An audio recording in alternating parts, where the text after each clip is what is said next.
Good afternoon, my friends. My name is J.W. Kelley, and I serve as the Associate Vice President for Student Services in the Community College System Office.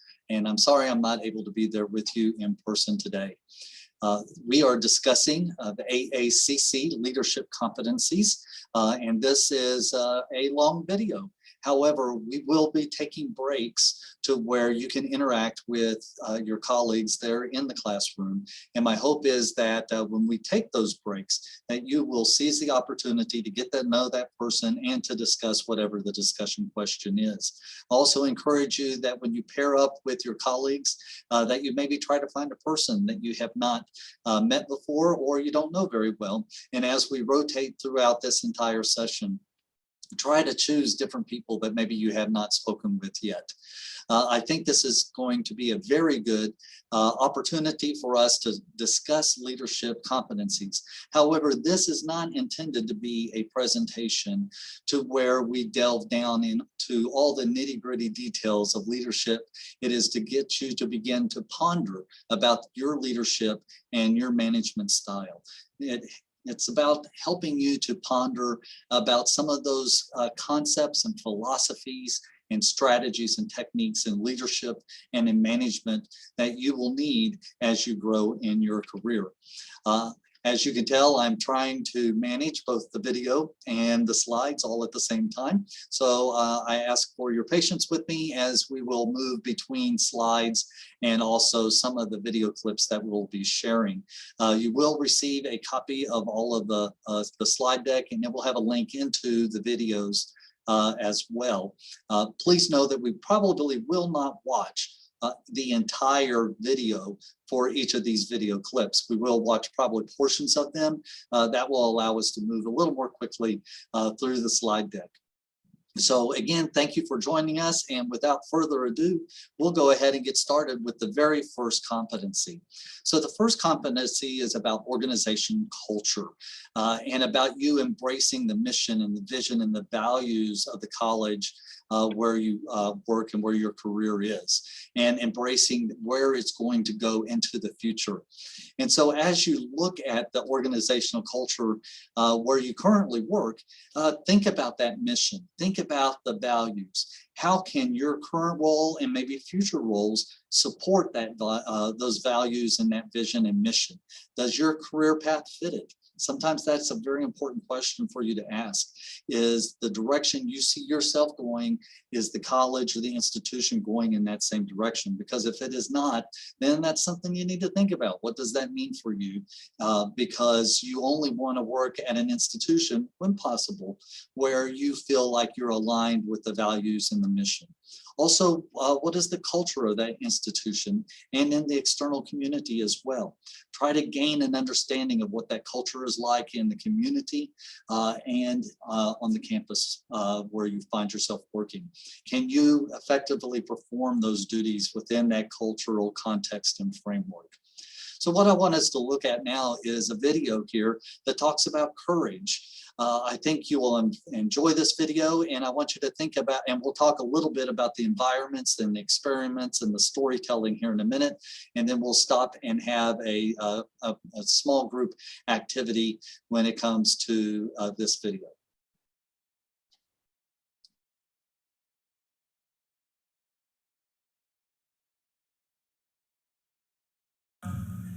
If I was to ask you, what do CEOs view as the most crucial factor for business success, what would you say?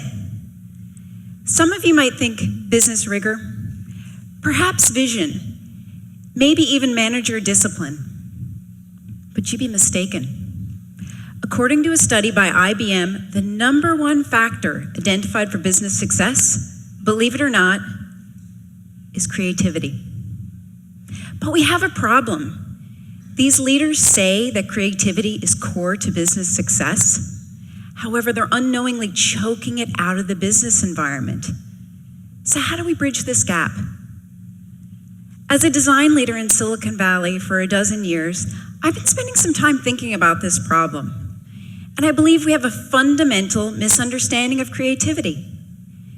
We need to start by rejecting the notion that creativity belongs to a select few, that it's owned by the creative right brain thinkers, the painters, the playwrights, the poets, and that it's unavailable to the more logical left brain thinkers, the mathematicians, computer scientists, engineers.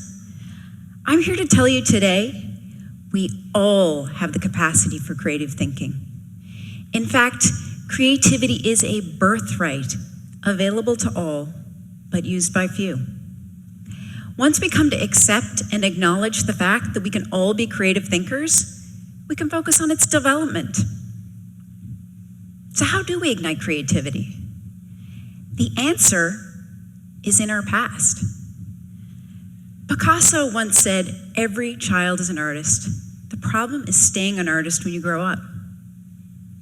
I'd like to invite you all to take a moment, step back to your childhood.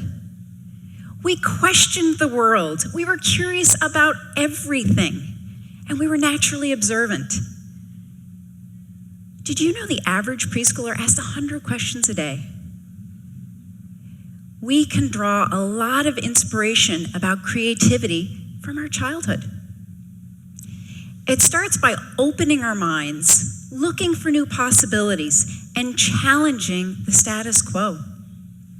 Just like parents foster creativity in their children, we must do the same in the workplace.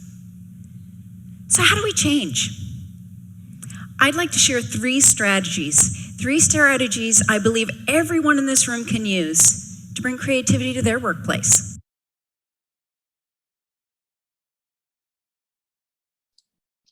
So those three strategies are something that I'd like us to talk about here just briefly, and that is environments is one of those strategies. What can you do to change your office environment, to change the tools and the experiences that your employees and your students have as they interact in your office and your functional area?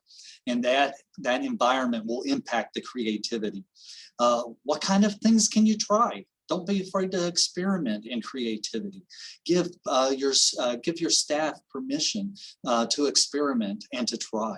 And then when you tell stories about great ideas that came to fruition and advance the vision and the mission and the service to our students, tell those stories often. Tell them so that way you can help people realize that it's all right to be creative and to try things in our office situation to make your student services office even better. So what I'd like to do now is pause, and I'd like you to find a partner and take about 5 minutes. And I want you to share with your partner, what do you think is one thing you can do in your area to promote creativity?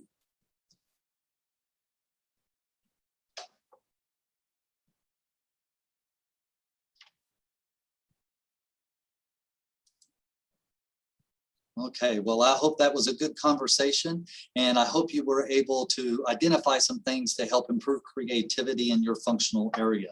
The next competency is governance, institutional policy, and legislation. Oh boy, isn't that something that all of us get excited about?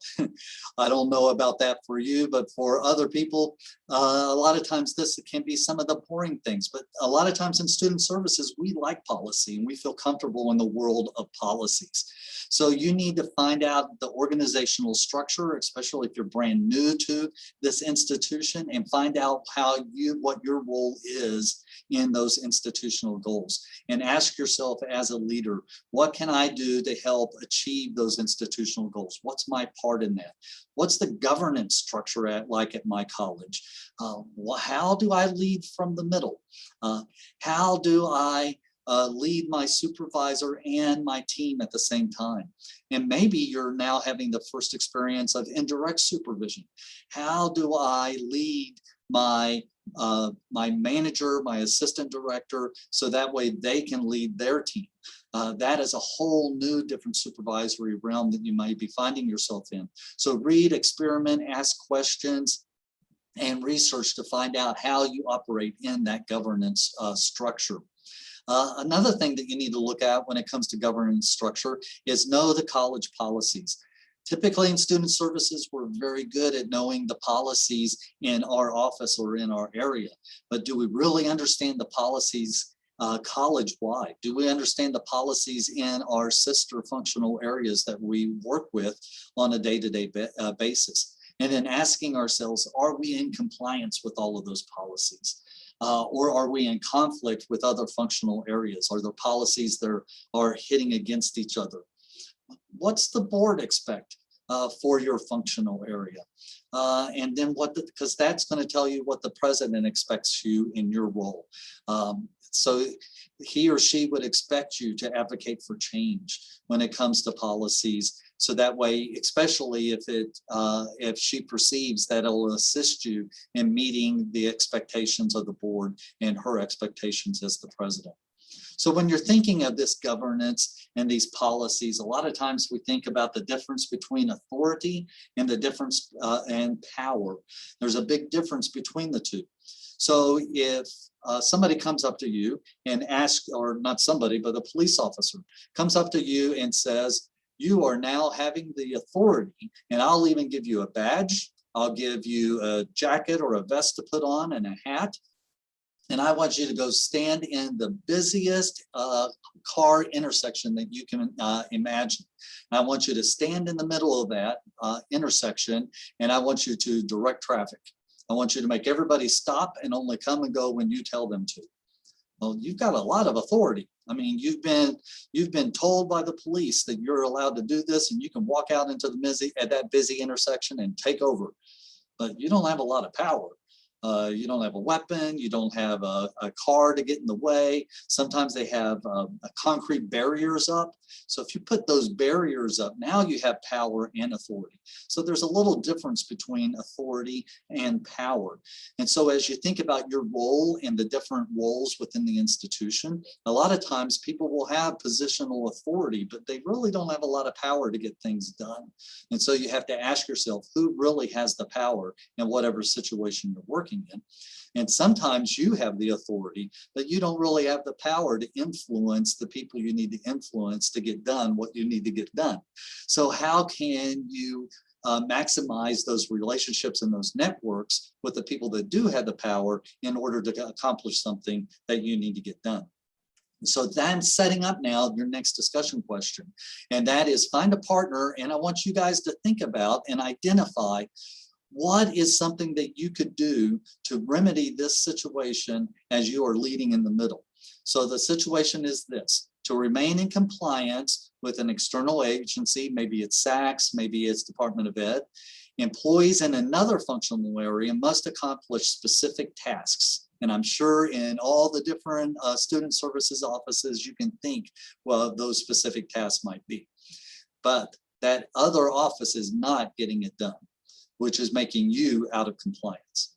So how can you lead from the middle to get that other office to remedy the problem, so that way you can become in compliance? I'll give you about 5 minutes to strategize and come up with ideas on how you can lead from the middle.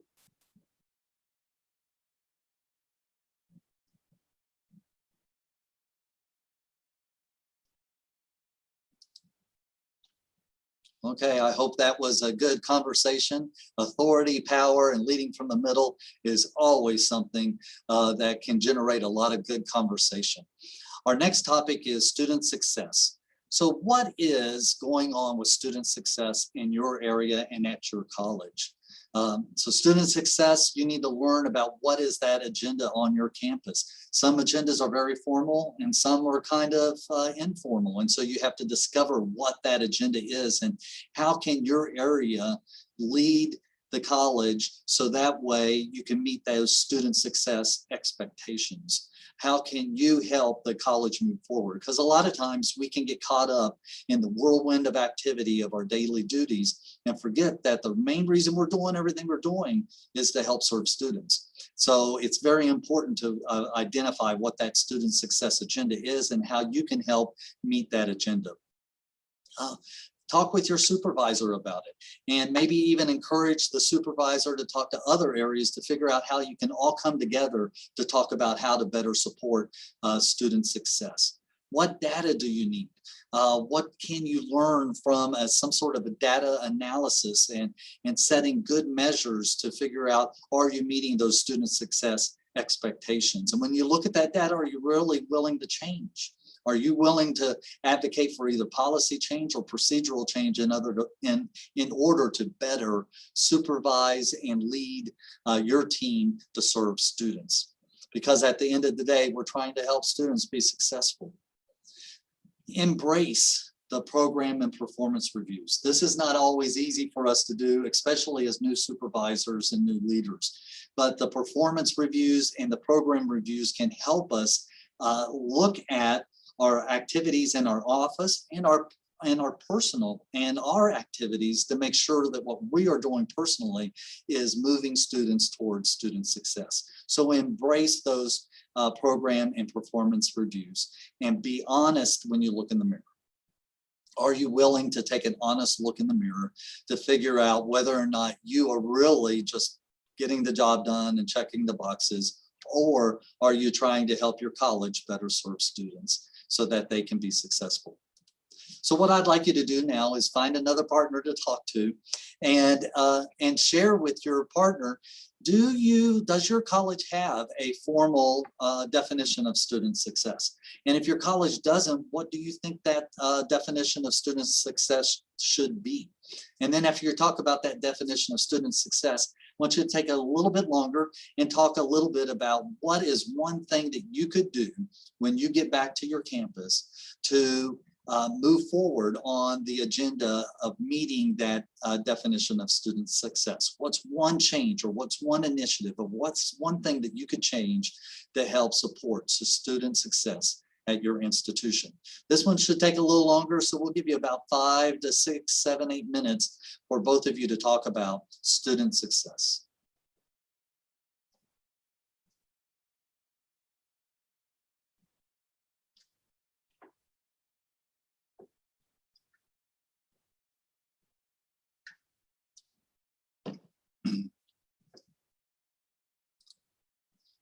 I am hopeful that that was a robust conversation with you and your partners because student success is really why we're involved in the community college system, is we want to help students where they are to get to where they want to be.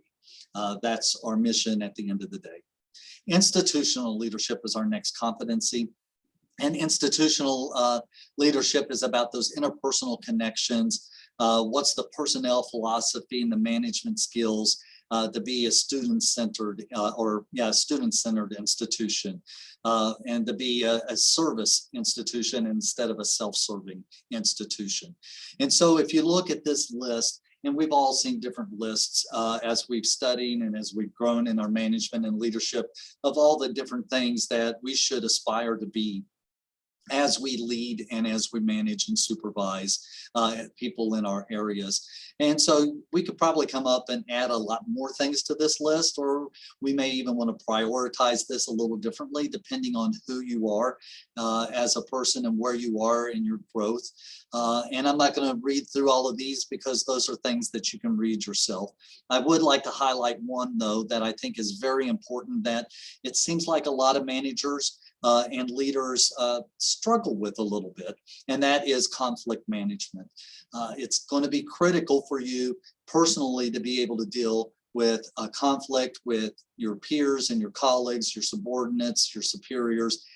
How can you best handle conflict in such a way that there is a possibility of winning and it's not a lose-lose or win-win type of situation, but you could come to a resolution that is beneficial for everybody, especially for students. So think about how you can learn to be better with your conflict management. I think that's something we all need to work on. And the other one that the other reason that that is important is because it is inevitable that there will be conflicts on your team. So you will find yourself in the role as a leader, helping two individuals work through the conflict that they have with one another. So I think that conflict management is critical with leadership and with team building as well. And so I'd like to highlight that. Another one I'd like to highlight is that professional development piece. We can so much get caught up in the whirlwind of activities that we forget to take advantage of professional development for ourselves, and also make sure that there's opportunities for our team to have professional development and to grow in that area. So we could talk about each of these. However, I just wanted to kind of highlight those two. And then for your group activity, this time I would, instead of a group activity, I'd like us to do an individual activity. So as you look through those lists, and I'll go back to that slide, what I would like you to do though is take a very honest, quiet look in the mirror. And we'll only take maybe 3 or 4 minutes for this exercise. And that is, I want you to identify one strength on which you can build on. What's something, this is not something that's prideful, but what's something that you're good at, that you can build upon, and it's kind of your go-to strength. Identify that and claim it. And that's all right to have that strength, and it's not a prideful thing. And then I want you to identify one growth area. Where's an area that you need to grow? And you're willing, though, to intentionally take action to grow in that area. So don't write it down unless you're intentionally willing to grow in that area. And now this one's the opposite, right? So what's a growth area where you don't really have the energy, and you really know if you're deep down inside, if you're honest about it, you're not going to intentionally try to grow at it. But that's where you need a colleague that you can lean upon. So I want you to identify those 3 different things and take about 3-4 minutes. Remember, this is not something that takes a lot of thought. What's that first thing that pops into your head is usually the right one. But take some time to ponder and to self-reflect and look in the mirror honestly about these 3 things.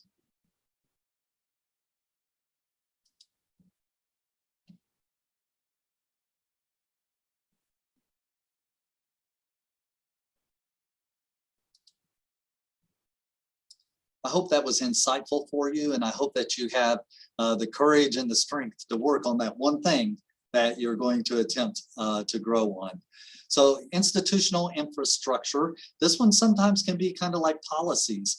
And that is, we don't like to think about the strategic plan and fiscal management and technology plans and those kind of things, because we're just trying to get it done in the office. You know what I mean? However, it is important for your leadership growth in the institution to think about that institutional infrastructure. It will assist you in making partners, especially not just with your peers, but as you think up the hierarchy that's at the institution, if you have an understanding of what that infrastructure looks like. So some colleges have a very formal strategic plan that you need to understand and embrace. Other colleges, they may have a strategic plan, but it's not really embedded in the institution. So get a feel for what that looks like.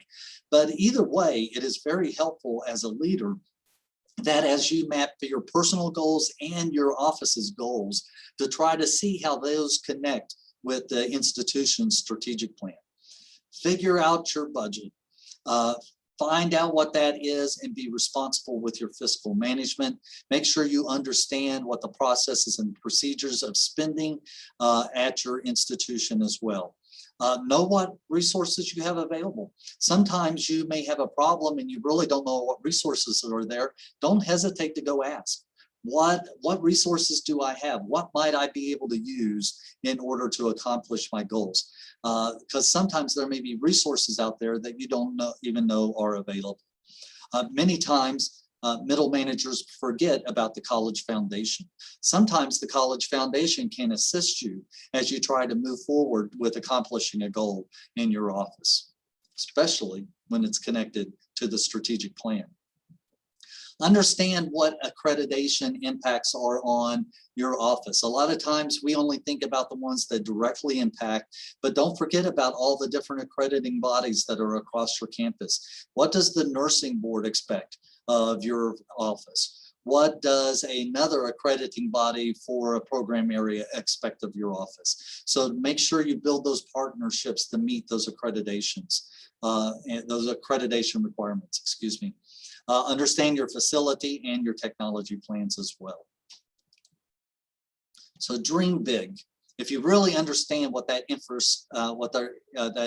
infrastructure looks like, then you can understand how you can dream big and take small steps. I love this quote. So many of our dreams at first seem impossible, then they seem improbable, and then when we summon the will, they soon become inevitable. I just think that's a great quote. And so I'd like to take a second here to dream. So our last exercise is you were looking in the mirror and looking internally. Now I want you to look externally, and I want you to dream. I want you to dream big.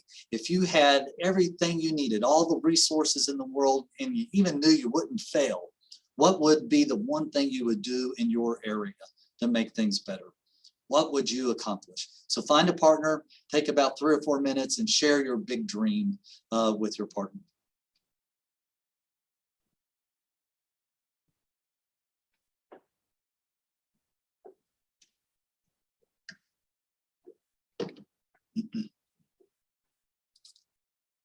I hope you had a good time dreaming with your partner, and I hope you came up with some great ideas. And now I challenge you to take that one step. When you get back to your office, think about it. What is one thing, one small step that you could do towards that dream and towards that goal? Information and analytics is the next competency. So you need to understand how to use that, those performance measures, look at the trends, look at that data. There's some people that are just really good at it. For example, I had a colleague at one institution. You could give her a data chart, you know, that table that has all the different data all over it, no graphs, it's just all numbers. I could hand that to her and ask her what she thought, and man, she could just see with a snap of the fingers where there was something interesting or something wrong or something we needed to look more into. I don't have that gift at all. So she was somebody I would rely on for that skill. I was better though than she was for the qualitative piece, the stories and hearing the ideas that come from the impact on our students through doing focus groups and things like that. So together we were able to bring good information and analytics whenever we were studying a problem or a potential initiative and program at our institution. So learn at your institution how you can rely on somebody or get somebody to help you with the data analytics. And if you're good at it, then be willing to help somebody else. Because our decision making, we all do it a little differently. Some people, now these are the extremes, of course. Some of us make a decision all in our head and it's all about logic and it's all about the research. Others of us make that decision and it's kind of in our heart or in our gut, and it's our intuition and it's what we think we know is best in any given situation. So this might be a little weird doing this on a video, but I want to go ahead and do it anyway. And that is, so how do you guys make a decision? So those of you in the room now, if you make a decision based upon, I mean, you really lean towards research and you learn towards data and you make that decision in your head, raise your hand. Who makes decisions like that? Okay, look around the room, see who those people are. Okay, now who are intuition people? Who are people that make that decision based upon your heart and based upon your gut? Go ahead and raise your hand. All right, excellent. So as you look around the room now, you can kind of see how people make different decisions. And if you know that you're on the extreme, then you know that you need one of those other people to help you balance your decision making, because both of those different decision making groups are very, very important to keep you balanced as you move forward. So head versus the gut decision making. Another competency that we need to talk about is mobilizing and motivating others. We need to embrace the skill of influencing others to move in the direction that we need them to move to. So, you know, earlier we talked about power and authority. However, if we lean too much on that power, or a stick, as they say, and if we lean on our positional authority, that's not going to take it. That's only going to take us so far. Mobilizing and motivating and influencing others is a key ingredient to great leadership, in my opinion. So learn how to influence others on those ideals of at your community college, taking those values and those visions and identify with those ideals and try to relate with those and seize on those to help inspire and inform other people so that way they can be influenced to be motivated as well. And so seize opportunities to advocate and speak about the mission of your college. Find people that you can partner with and bring those stakeholders in and mobilize them to help you move forward. And learn how to work with media.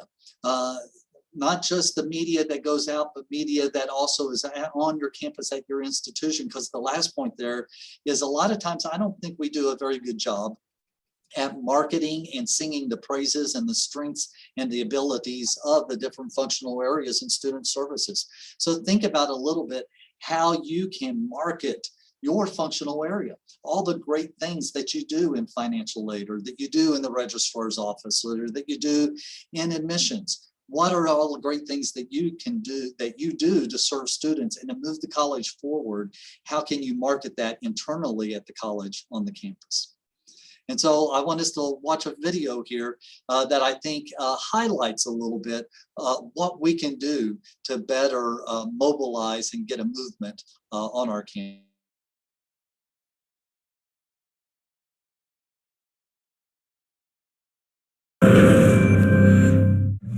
So ladies and gentlemen, at TED, we talk a lot about leadership and how to make a movement.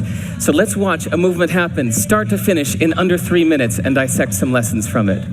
First, of course, you know, a leader needs the guts to stand out and be ridiculed. But what he's doing is so easy to follow. So here's this first follower with a crucial role. He's going to show everyone else how to follow. Now notice that the leader embraces him as an equal. So now it's not about the leader anymore, it's about them, plural. Now there he is calling to his friends.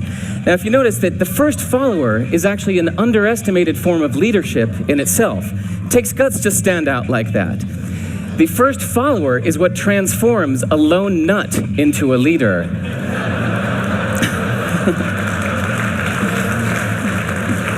And here comes a second follower. Now it's not a lone nut, it's not two nuts, 3 is a crowd, and a crowd is news. So a movement must be public. It's important to show not just the leader, but the followers, because you find that new followers emulate the followers, not the leader. Now here come 2 more people, and immediately after, 3 more people. Now we've got momentum. This is the tipping point. Now we've got a movement. So, notice that as more people join in, it's less risky. So those that were sitting on the fence before now have no reason not to. They won't stand out, they won't be ridiculed, but they will be part of the in crowd if they hurry. So,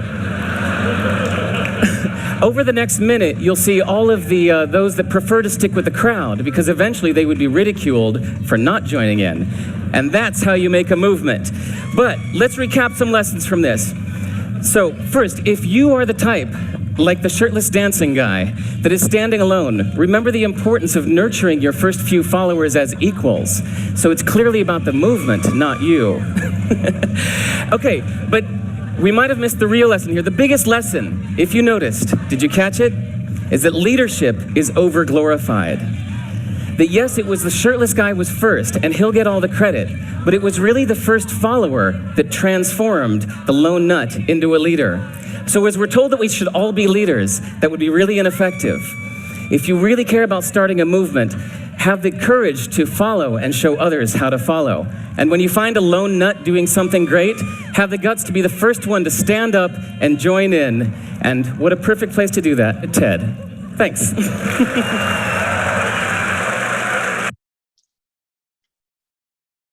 So I hope you enjoyed that video clip, because that's one of my favorites about creating a movement. And I think we can have lots of conversations about that. So I hope you enjoyed that clip. We won't take a break there. However, I do want you to think about and to ponder what he said and how you might be able to create a movement on your campus on any of your initiatives that would improve student success, market the success of your functional area of your office, or make things better in your community as well. The next competency that we need to talk about is fundraising and relationship cultivation. It's all about relationships. as we think about the things that we do, whether it's fundraising, whether it's creating a movement, whether it's influencing other people.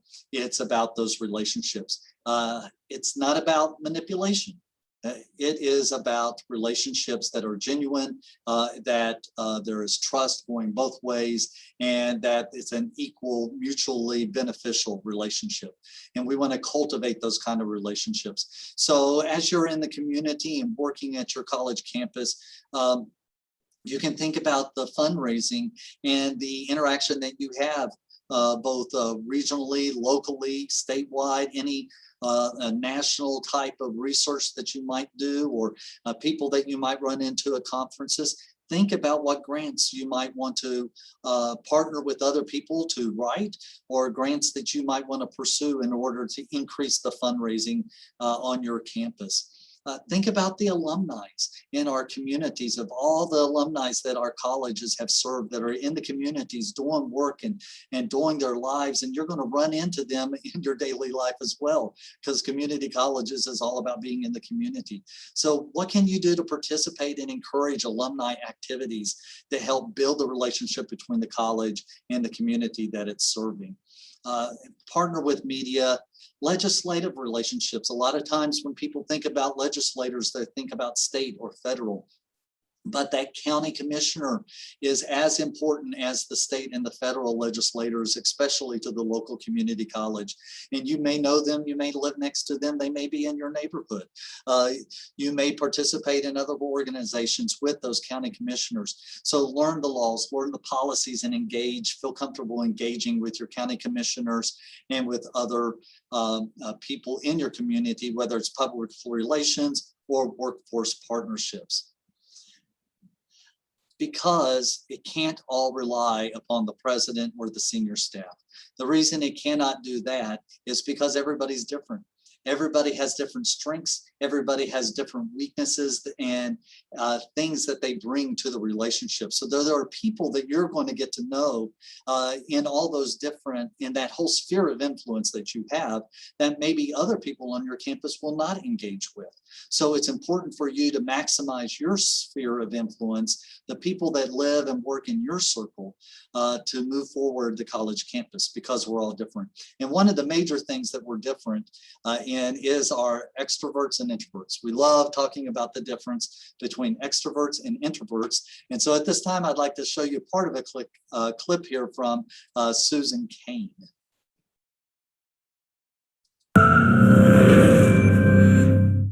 When I was 9 years old, I went off to summer camp for the first time, and my mother packed me a suitcase full of books, which to me seemed like a perfectly natural thing to do, because in my family, reading was the primary group activity. And this might sound antisocial to you, but for us, it was really just a different way of being social. You had the animal warmth of your family sitting right next to you, but you were also free to go roaming around the adventure land inside your own mind. And I had this idea that camp was going to be just like this, but better. I had a vision of 10 girls sitting in a cabin, cozily reading books in their matching nightgowns. Camp was more like a keg party without any alcohol. And on the very first day, our counselor gathered us all together, and she taught us a cheer that she said we would be doing every day for the rest of the summer to instill camp spirit. And it went like this. R-O-W-D-I-E, that's the way we spell rowdy, rowdy, rowdy, let's get rowdy. Yeah. So I couldn't figure out for the life of me why we were supposed to be so rowdy, or why we had to spell this word incorrectly.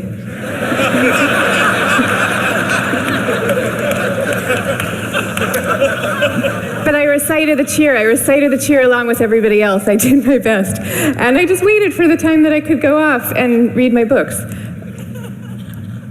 But the first time that I took my book out of my suitcase, the coolest girl in the bunk came up to me and she asked me, "Why are you being so mellow?"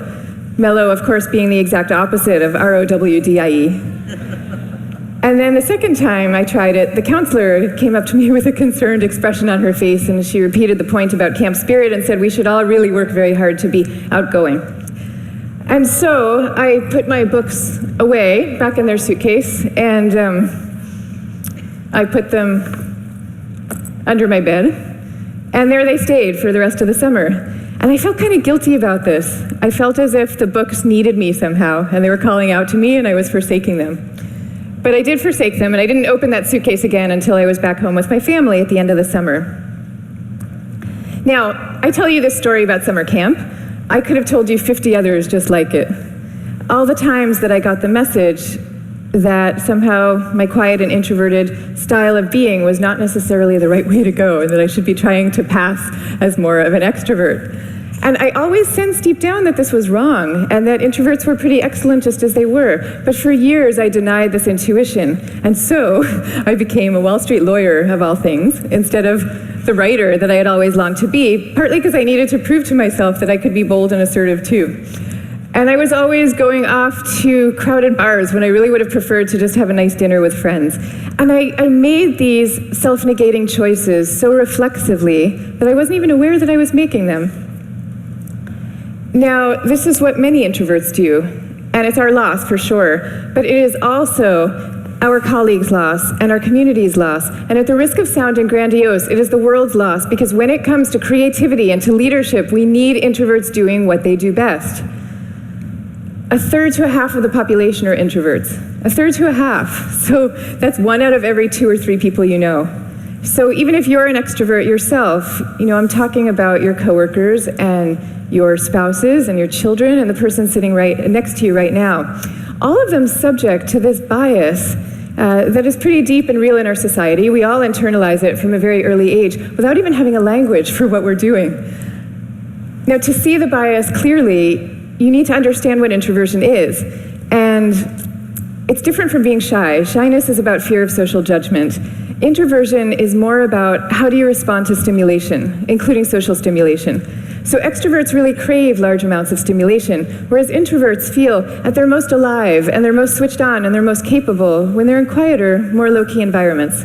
Not all the time, these things aren't absolute, but a lot of the time. So the key then to maximizing our talents is for us all to put ourselves in the zone of stimulation that is right for us.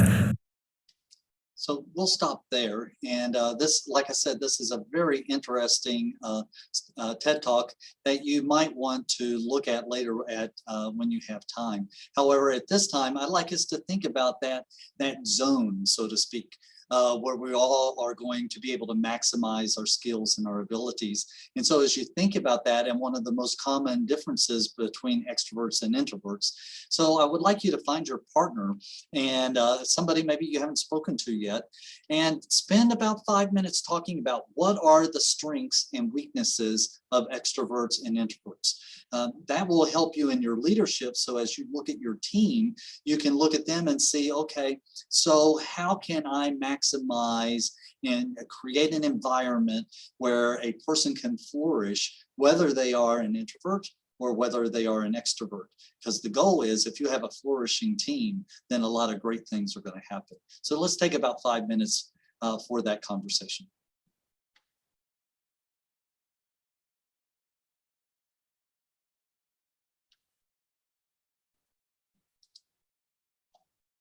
Communications.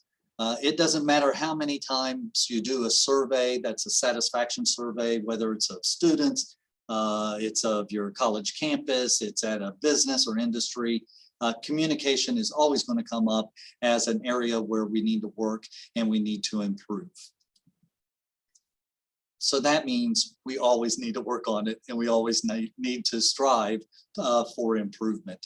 So seize opportunities to do public presentations and to speak. Try to find somebody that you trust that can give you feedback. That'll be honest, critical, but you can hear it from them, and that it can help you grow. Work on active listening, because many times we're eager to talk and we're not so eager to listen. How's your global and cultural competencies?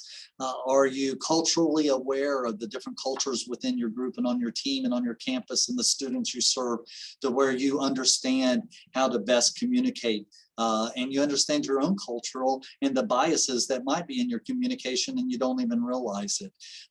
Those are areas where I feel like we always have to constantly grow, is that global cultural competencies and also the multi-generational engagement in those competencies. Those are areas where we always, I think, have to continuously improve. And then some fun ones here, so to speak, is the technology, right? And the written communication. What's good email etiquette? How do you handle social media, and how do you have consistent messaging, especially from the business perspective? How do you make sure that you're being consistent in your messaging to your students, but then as a leader, how are you consistent in your messaging to your followers? Be ready and think about crisis communication. So when there's a problem and there's a crisis, whether it's a big one or a small one, how do you handle that? And if you're not around as the leader, who's your backup to take care of that crisis communication? In my mind, one of the most important things, though, when it comes to communication, and maybe this is because of my counseling background, and that is the need for us to become better listeners. So Julian here, he has some interesting concepts, and some of them you might go, I don't know, that's a little weird for me, but at least I'm hoping that it will get you to ponder a little bit about what it means to be an active listener. We are losing our listening. We spend roughly 60% of our communication time listening, but we're not very good at it. We retain just 25% of what we hear. Now, not you, not this talk, but that is generally true. Let's define listening as making meaning from sound. It's a mental process, and it's a process of extraction. We use some pretty cool techniques to do this. One of them is pattern recognition. So in a cocktail party like this, if I say, David, Sarah, pay attention, some of you just sat up. We recognize patterns to distinguish noise from signal, and especially our name. Differencing is another technique we use. If I left this pink noise on for more than a couple of minutes, you would literally cease to hear it. We listen to differences, we discount sounds that remain the same. And then there is a whole range of filters. These filters take us from all sound down to what we pay attention to. Most people are entirely unconscious of these filters, but they actually create our reality in a way because they tell us what we're paying attention to right now. I'll give you one example of that. Intention is very important in sound, in listening. When I married my wife, I promised her that I would listen to her every day as if for the first time. Now that's something I fall short of on a daily basis. But it's a great intention to have in a relationship. But that's not all. Sound places us in space and in time. If you close your eyes right now in this room, you're aware of the size of the room from the reverberation and the bouncing of the sound off the surfaces. And you're aware of how many people are around you because of the micro noises you're receiving. And sound places us in time as well, because sound always has time embedded in it. In fact, I would suggest that our listening is the main way that we experience the flow of time from past to future. So, sonority is time and meaning, a great quote. I said at the beginning, we're losing our listening. Why did I say that? Well, there are a lot of reasons for this. First of all, we invented ways of recording. First writing, then audio recording, and now video recording as well. The premium on accurate and careful listening has simply disappeared. Secondly, the world is now so noisy, with this cacophony going on visually and auditorily, it's just hard to listen. It's tiring to listen. Many people take refuge in headphones, but they turn big public spaces like this, shared soundscapes, into millions of tiny little personal sound bubbles. In this scenario, nobody's listening to anybody. We're becoming impatient. We don't want oratory anymore, we want sound bites. And the art of conversation is being replaced, dangerously, I think, by personal broadcasting. I don't know how much listening there is in this conversation, which is sadly very common, especially in the UK. We're becoming desensitized. Our media have to scream at us with these kind of headlines in order to get our attention. And that means it's harder for us to pay attention to the quiet, the subtle, the understated. This is a serious problem that we're losing our listening. This is not trivial, because listening is our access to understanding. Conscious listening always creates understanding, and only without conscious listening can these things happen. A world where we don't listen to each other at all is a very scary place indeed. So I'd like to share with you 5 simple exercises, tools you can take away with you to improve your own conscious listening. Would you like that? Good. The first one is silence. Just 3 minutes a day of silence is a wonderful exercise to reset your ears and to recalibrate so that you can hear the quiet again. If you can't get absolute silence, go for quiet. That's absolutely fine. Second, I call this the mixer. So even if you're in a noisy environment like this, and we all spend a lot of time in places like this, listen in the coffee bar to how many channels of sound can I hear? How many individual channels in that mix am I listening to? You can do it in a beautiful place as well, like a lake. How many birds am I hearing? Where are they? Where are those ripples? It's a great exercise for improving the quality of your listening. Third, this exercise I call savoring, and this is a beautiful exercise. It's about enjoying mundane sounds. This, for example, is my tumble dryer. It's a waltz. 1, 2, 3, 1, 2, 3, 1, 2, 3. I love it. Or just try this one on for size.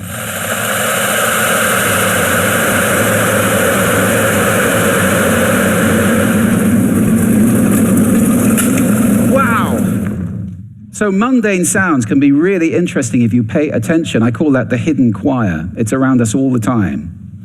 The next exercise is probably the most important of all of these. If you just take one thing away, this is listening positions. The idea that you can move your listening position to what's appropriate to what you're listening to. This is playing with those filters. You remember I gave you those filters at the beginning? It's starting to play with them as levers, to get conscious about them and to move to different places. These are just some of the listening positions or scales of listening positions that you can use. There are many. Have fun with that. It's very exciting. And finally, an acronym. You can use this in listening, in communication. If you're in any one of those roles, and I think that probably is everybody who's listening to this talk. The acronym is RASA, which is the Sanskrit word for juice or essence. And RASA stands for receive, which means pay attention to the person, appreciate, making little noises like, oh, okay. Summarize, the word so is very important in communication, and ask questions afterwards. Now, sound is my passion, it's my life. I wrote a whole book about it, so I live to listen. That's too much to ask for most people. So we'll pause there, and I'm glad that you took a time to listen to this presentation about listening.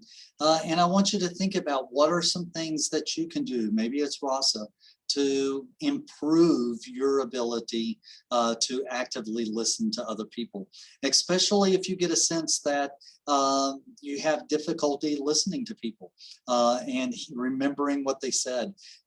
Sometimes people perceive that leaders are the people that should be talking all the time. However, in servant leadership, we talk about how people should first, or leaders should first listen and then talk.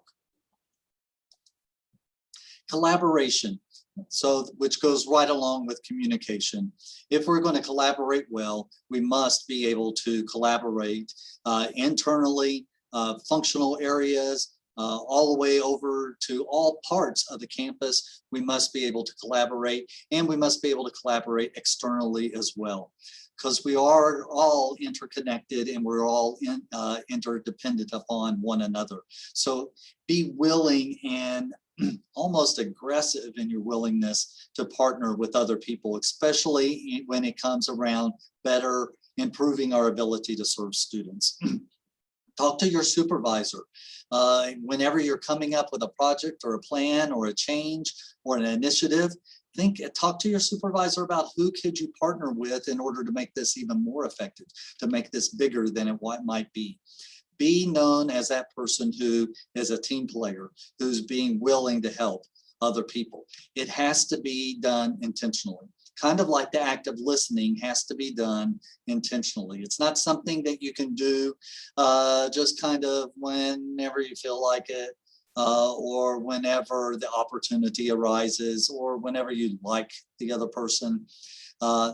Collaboration is most effective when you do it intentionally and you think about it as you develop and devise your plan, whether it's a project or an initiative. So sometimes we just relax. We really don't do things intentionally. We just kind of let things go as they go. And so this next exercise is something that I want you to do, to think and work on your intentionality. So if you've seen this before, I ask that you don't give it away to your classmates, but I want you to think about how you're watching this next show intentionally. This is an awareness test. How many passes does the team in white make? Go!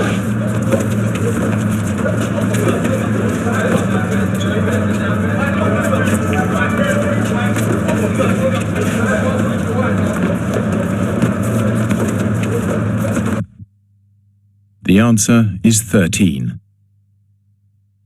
But did you see the moonwalking bear?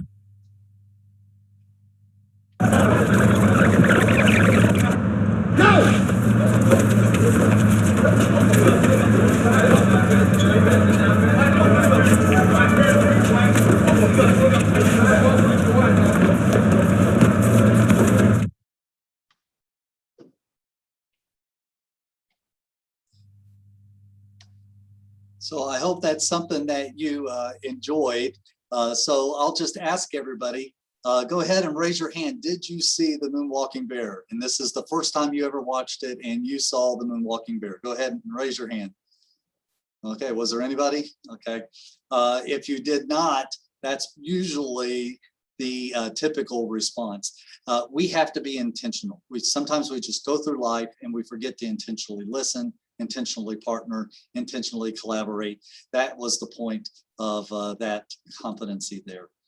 We have just a couple of more and we're almost done. I appreciate your patience with me as we work through these AACC leadership competencies.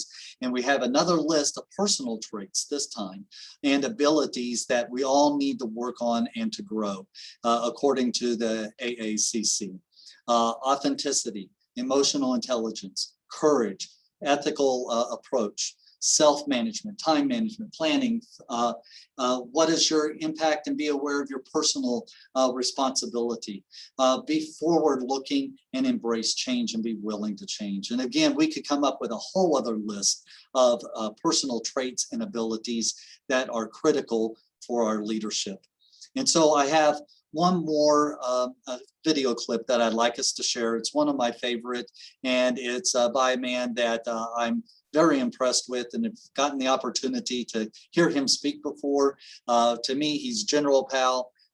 For when I was in the Army, he was the general, and I'm excited to show this one video clip here. And it's a reporter asks him a question about leadership, and I think that it's very good for us to hear what his answer is today.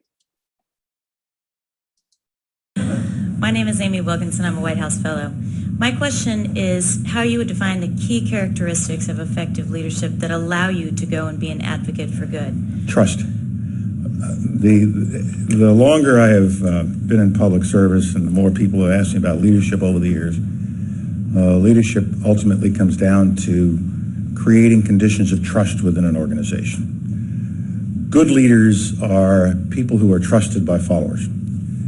Leaders take organizations past the level that the science of management says is possible. One of my sergeants back in the infantry school at Fort Benning almost 50 years ago, which is where I learned everything I ever got to learn about leadership, was at the infantry school. And he said to me one day, he said, "Lieutenant, you'll know you're a good leader when people follow you, if only out of curiosity."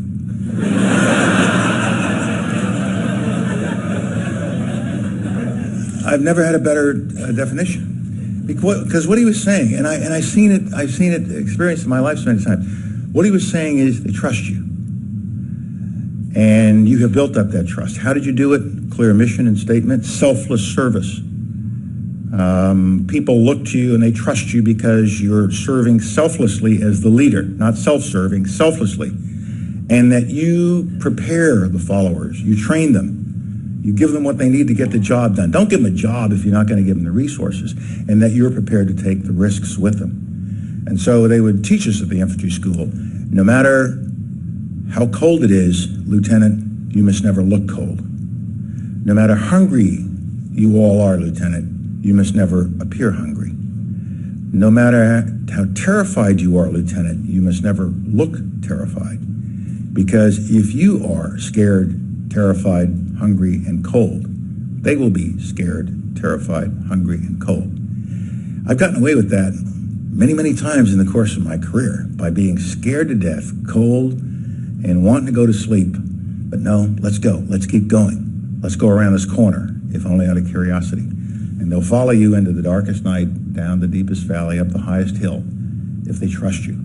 So the essence of leadership is about doing all that the science of management says you can with resources, but then taking it that extra step and giving it that spark. And that spark comes from getting people to trust you so that they will follow you, if only out of curiosity. Thank you. So that spark of leadership is trust. And I hope that all these AACC competencies that we've covered today, to me, is as we strive to grow in those competencies, the critical piece is adding that spark of leadership, and that is earning trust and giving trust to those whom we are trying to lead. So I hope that this presentation and this workshop has been helpful for you. I hope this is just the beginning of your pondering of the leadership competencies as you go through the rest of this academy. And I hope you will even come back to this at times and talk about maybe with a colleague or with a friend to think about how you are doing in your growth as a leader, because this is a lifelong learning process to be a leader and to continue to build and give trust to those whom you are trying to lead. I hope you guys have a great day, and thank you for your time.